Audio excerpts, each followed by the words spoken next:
We're heading straight to the floor of Parliament, and my colleague Martin is standing by to tell us more on exactly what is happening on the floor of Parliament. And he will be speaking to our colleague Evelyn Tingma also at Parliament for more updates. Hello, Martin.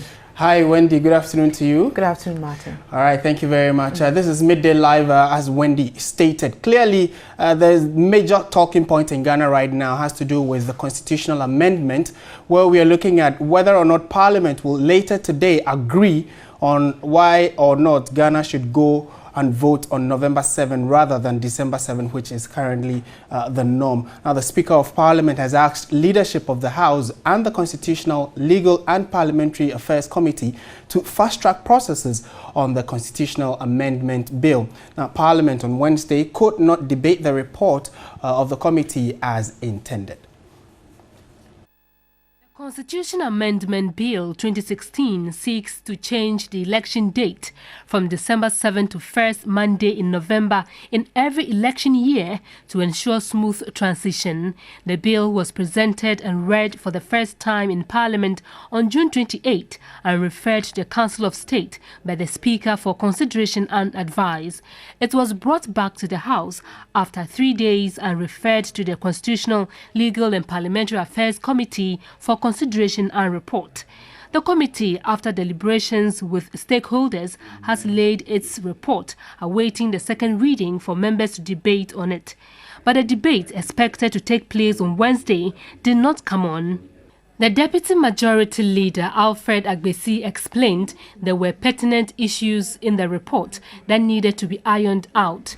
The Minority Leader, Osei Mensah Bonsu, also told the Speaker he was unable to confer with his colleague, the Majority Leader, who was not present in the House. This is important because there are consequences flowing from whatever decision this House will take with regards to the motion. And the earlier that decision is taken by the House, the better for everybody, the better for all of us, the better for the political parties, and the better for the Electoral Commission. So it is important for us to know when this thing is to be taken, and we can all prepare for it. The motion was deferred to Thursday, July 21. Still in Parliament, MP-elect for Abetifi, Brian Echampong, was sworn into office by the Speaker.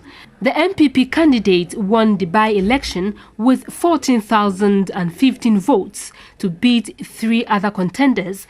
Leaders from both sides of the House and the Speaker congratulated him and urged him to abreast himself with the standing orders of the House and the 1992 Constitution.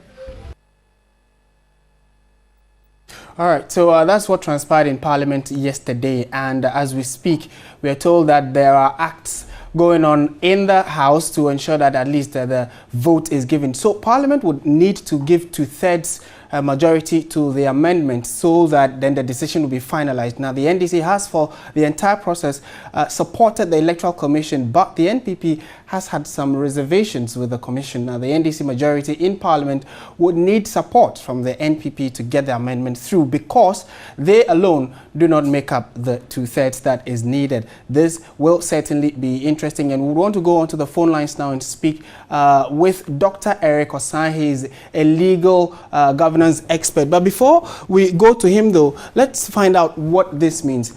Basically, we are here because we think that the 1 month between December and January, where a transition is done, depending on if we have a new government or not, is too short a time. So we have brought it to November, so that when we vote, when we agree on it, it's going to be the first Monday of every election year, the first Monday in November of every election year. That is when Ghanaians will go to the polls. 2/3 is needed to agree on it. The current figures we have from Parliament, we have a rough estimate of about 122 minority MPs. Majority of that will be NPP MPs. And on the NDC side, they are 148. Now, if you add these numbers together, they make roughly about 270, but in Parliament we have 275 seats. Two-thirds of that number would be about 183 members of Parliament. But NDC alone does not make that number, and they will need the vote of the NPP to get there. Let's go to the phone lines now and speak to Dr. Eric Osan. Good afternoon, sir. Thank you very much for your time. Good afternoon, my brother. We are already picking up signals that the minority NPP are having reservations, and there is the likelihood they may not support this bill. What are the fears, if there is any? Thank you very much. Article 2913 of the Constitution clearly requires a vote of at least two-thirds majority of all the members of Parliament present for a CI of this nature to pass.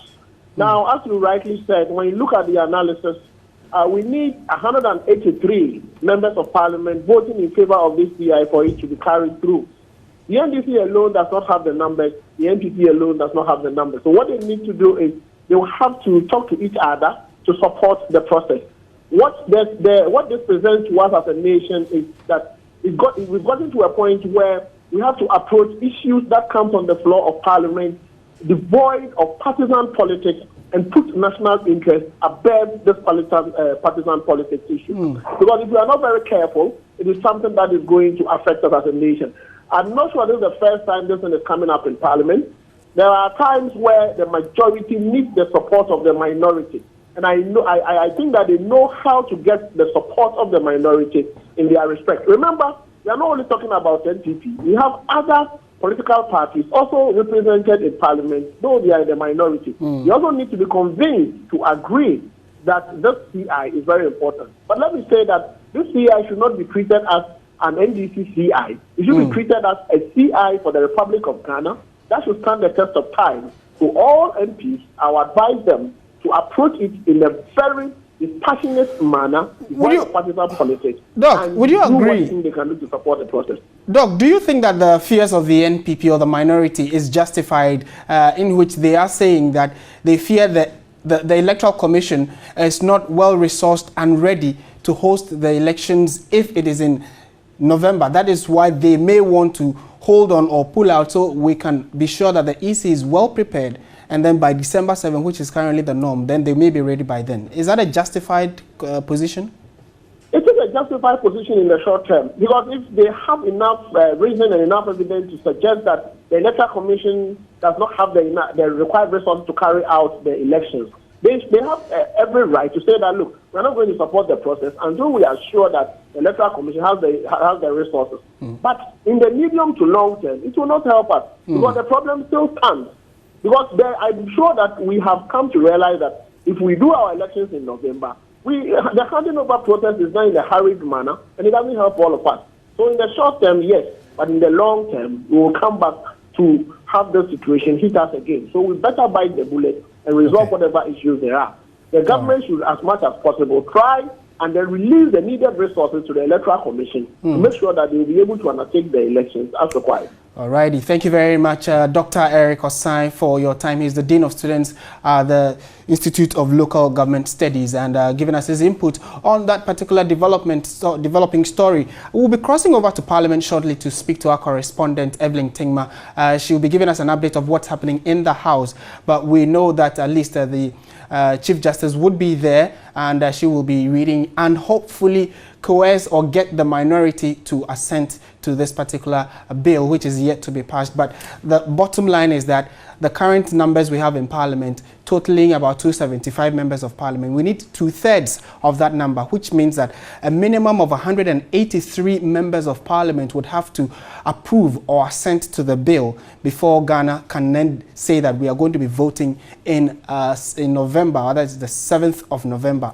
And thereafter, the first Monday of every November in an election year would be when we go to the polls. We got here because there were concerns that from December 7, when we go to the polls, and January 7, when a president is sworn in or a new government is sworn in, it's too short a time for a successful or an effective transition. And so we'll need to pull it forward a bit into November, so that between November and January will be enough time for, in case there is even a runoff. Evelyn Tingma has joined us on the line. Evelyn, good afternoon. Thank you very much for your time.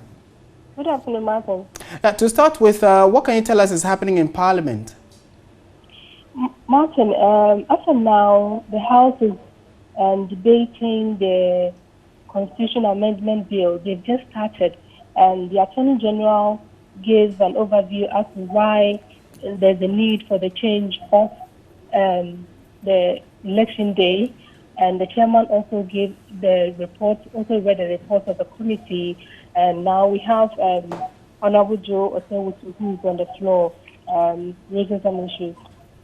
Okay, and have we had any concerns from either side, especially the minority side, because they were the ones who were told were raising some concerns? Have they shared any of these concerns yet? Yes, like I said, the debate just started. Just started. So Honorable Joe Osewusu is the first person to speak from the minority. He is currently on the floor, and I have to make the response to you. But he was raising some concerns that when the committee met some stakeholders and political parties, they raised concerns about the EC's readiness for this election, the November election.